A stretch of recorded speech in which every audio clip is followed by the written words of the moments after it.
La deuxième leçon, c'est que parfois, il faut perdre gros pour gagner gros. Généralement, quand les gens divorcent, ils pensent que c'est la fin du monde. Quand ils perdent leur emploi, ils pensent que c'est fini pour eux. Quand ils n'ont pas réussi à l'examen, ils pensent que c'est fini, qu'ils ne peuvent plus jamais rien réussir dans leur vie. Pourtant, il a fallu que l'équipe ivoirienne devienne la risée du monde pour qu'au final, ils se relèvent au plus haut, qu'ils montent au-dessus de tout le monde. La Côte d'Ivoire a invité tout le monde à la CAN de l'hospitalité. Mais au final, ils ont chassé tout le monde un à un et ils ont gardé la coupe chez eux. Est-ce que ça, c'est de l'hospitalité, ça? Félicitations aux éléphants de la Côte d'Ivoire. Félicitations à la Fédération ivoirienne. Félicitations au coach ivoirien. Je ne parle pas de l'ancien coach, je parle du vrai coach. Celui qui a remporté la CAN en n'ayant pas d'expérience. Celui qui n'est pas venu de la France, il n'est pas venu de l'Italie, il n'est pas venu de l'Allemagne. Celui qui n'est pas un expert, mais celui qui a remporté la 3e Coupe d'Afrique des Nations de la plus belle des manières. Celui qui est rentré dans l'histoire. Celui qui a fait en sorte que cette CAN soit une CAN spéciale. Je parle du coach ivoirien qui nous a donné un tas de leçons au cours de cette compétition. Félicitations également aux supporters ivoiriens qui ont tout donné avec leur équipe. Ils ont gardé espoir, ils ont prié, ils ont applaudi, ils ont encouragé. Félicitations à toute l'Afrique pour cette compétition exceptionnelle et historique. Il y a 3 leçons à apprendre de cette victoire ivoirienne. La première, c'est que parfois vous ne perdez pas parce que vous n'êtes pas au niveau. Non, vous ne perdez pas parce que vous êtes faible. Vous perdez tout simplement parce que vous n'êtes pas dans votre jour. Vous perdez parce que vous n'avez pas tous vos moyens avec vous. Vous perdez parce que vous avez d'autres problèmes dans votre tête qui vous empêchent de donner le meilleur de vous-même. Le meilleur de vous-même dépend des jours. Le meilleur de vous-même dépend de qui vous accompagne. Si vous êtes entouré de votre famille, que votre cerveau est tranquille, que vous êtes en bonne santé, que tout va bien dans votre vie, le meilleur de vous à ce moment-là sera toujours supérieur au meilleur de vous quand vous êtes malade. Quand vous êtes malade, que vous êtes en instance de divorce ou que l'un de vos enfants est malade, il est évident que votre meilleur dans ce moment-là ne va pas être suffisant. C'est ce qui est arrivé à la Côte d'Ivoire. Lorsque Adingra ne jouait pas, Sébastien Haller ne jouait pas, pour ne rien arranger, le coach ne mettait pas les vrais titulaires au terrain. Gradel ne jouait pas. Jean-Michel Seri était au banc. Cotonou était au banc. Cela fait 3 des titulaires indiscutables de la Côte d'Ivoire depuis que le coach Faye est venu. Donc, il manquait 2 éléments essentiels à l'équipe ivoirienne. Pour ne rien arranger, le coach a mis aussi 3 éléments essentiels au banc. Dans le 11 titulaire ivoirien qui a remporté la CAN, il y a 5 éléments qui n'étaient pas disponibles. Il y a 5 éléments qui ne jouaient pas. Finalement, est-ce que c'est la Côte d'Ivoire? Est-ce que c'est l'équipe de la Côte d'Ivoire qui a perdu contre la Guinée équatoriale? Est-ce que c'est l'équipe, la vraie équipe ivoirienne qui a pris les 4-0 contre la Guinée équatoriale? Ou bien c'était une fausse équipe, une mascarade mise en place par l'entraîneur? Je pense que, avec le visage que nous avons vu au fil des autres matchs, on peut facilement dire que c'était l'équipe réserve qui avait été battue par la Guinée équatoriale. Ça aurait été vraiment dommage si la Côte d'Ivoire n'avait pas été réintégrée à la compétition. Miraculeusement, et grâce aux équipes comme le Maroc ou encore le Mozambique, on a pu observer une nouvelle équipe ivoirienne. On a pu voir un nouveau visage. On a pu voir et profiter des talents, mais aussi du football de haut niveau de l'équipe ivoirienne.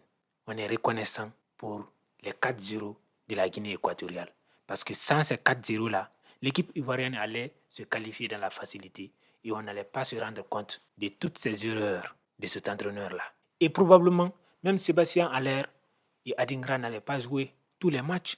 Avec l'ancien coach, on a vu toutes les limites possibles de l'équipe ivoirienne. En fait, on ne voyait même pas de potentiel. Quand j'ai regardé leur premier match, j'ai dit à mon collègue ivoirien que si vous comptez sur cette équipe-là pour remporter la CAN, c'est que vous êtes en train de rêver. Parce que ce n'était pas une équipe. Je sais qu'ils avaient gagné, mais moi, je n'étais pas convaincu. Mais quand les choses ont changé, on a vu tout de suite une nouvelle équipe. avec de l'engagement, de l'énergie. Des éléments ont été replacés, il y a eu un repositionnement tactique qui a permis à des joueurs de s'exprimer librement et d'exploiter le maximum de leur potentiel. Depuis les 4-0, regardez la métamorphose de Franck Kessié. Il est devenu un monstre. Il est devenu le joueur qu'on connaît, le joueur qui joue les grands matchs, qui marque des buts. Donc, quand l'équipe ivoirienne a récupéré tous ses joueurs clés, elle a été au rendez-vous. Assurez-vous d'être dans la bonne équipe. Assurez-vous d'être bien entouré. Parce que parfois, vous avez le potentiel, vous êtes capable, vous êtes intelligent et vous êtes fort mentalement. Mais il y a des gens autour de vous qui sont en train de vous épuiser, qui sont en train d'installer le doute dans votre tête. Il y a des gens qui ne vous encouragent pas, des gens sur lesquels vous comptez ne vous accompagnent pas. Donc vous vous sentez seul, vous perdez confiance en vous, vous vous retrouvez dans le doute. Parce que peu importe comment vous êtes fort, si vous n'êtes pas bien entouré, sachez que vous ne pourrez pas y arriver seul. Seul, vous ne pourrez aller nulle part. Pour aller loin, vous avez besoin d'être bien entouré, à la fois par des bons amis, mais aussi par votre famille. Si vous n'avez pas d'entourage proche, si vous n'avez pas de bons amis qui vous permettent d'exploiter au maximum votre potentiel, débarrassez-vous de vos amis. Parce que vous avez besoin des gens qui vous permettront d'atteindre le maximum de votre potentiel. Comme l'équipe ivoirienne avait besoin d'un coach qui leur a permis d'exploiter au maximum leur potentiel. La deuxième leçon, c'est que parfois, il faut perdre gros pour gagner gros. Généralement, quand les gens divorcent, ils pensent que c'est la fin du monde. Quand ils perdent leur emploi, ils pensent que c'est fini pour eux. Quand ils n'ont pas réussi à l'examen, ils pensent que c'est fini, qu'ils ne peuvent plus jamais rien réussir dans leur vie. Pourtant, il a fallu que l'équipe ivoirienne devienne la risée du monde pour qu'au final, ils se relèvent au plus haut, qu'ils montent au-dessus de tout le monde. Parfois, vous avez besoin de fermer une porte pour en ouvrir une autre.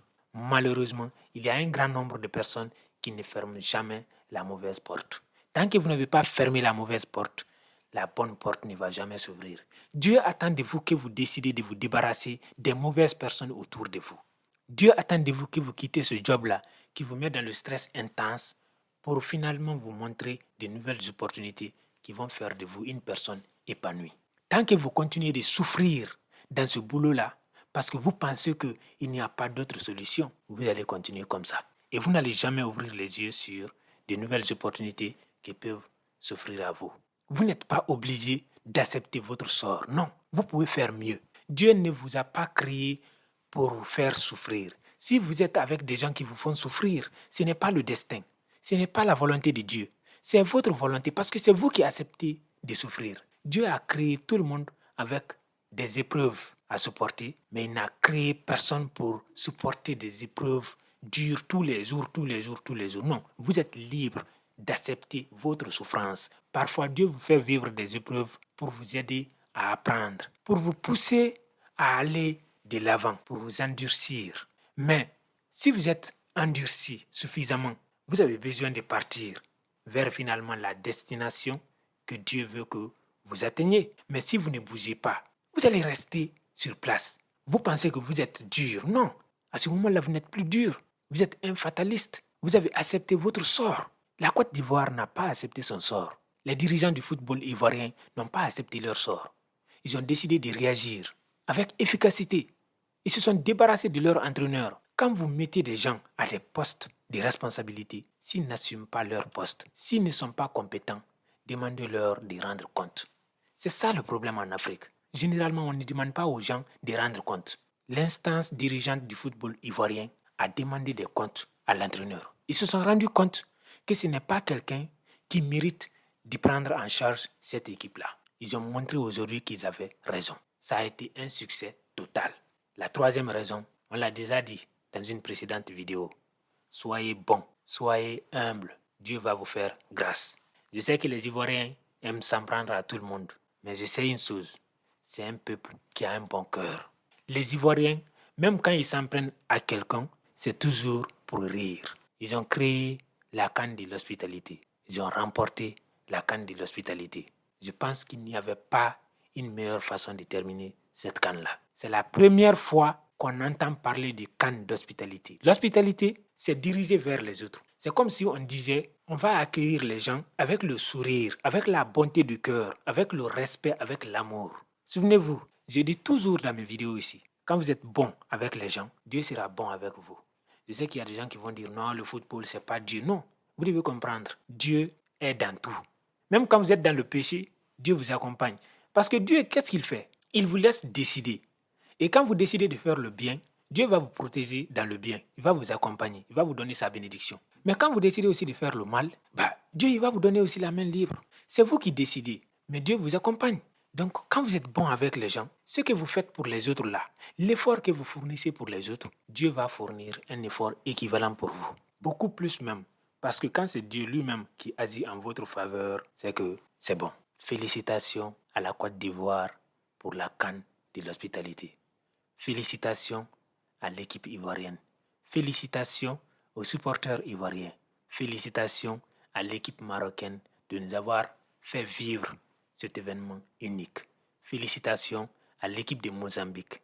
Félicitations à toute l'Afrique pour avoir montré l'exemple cette année. Cette compétition a été la meilleure de toutes. De la Coupe du Monde à l'Euro, en passant par la Coupe d'Asie ou encore la Copa América, cette CAN est unique et personne ne peut le nier. Si quelqu'un le nie, c'est que c'est une personne de mauvaise foi. Mais ça va faire l'objet de ma prochaine vidéo sur cette chaîne. La meilleure CAN de l'histoire. Ça arrive très bientôt. Restez connectés. Abonnez-vous si ce n'est pas déjà fait. Likez la vidéo et mettez votre opinion en commentaire. Félicitations à toute l'Afrique.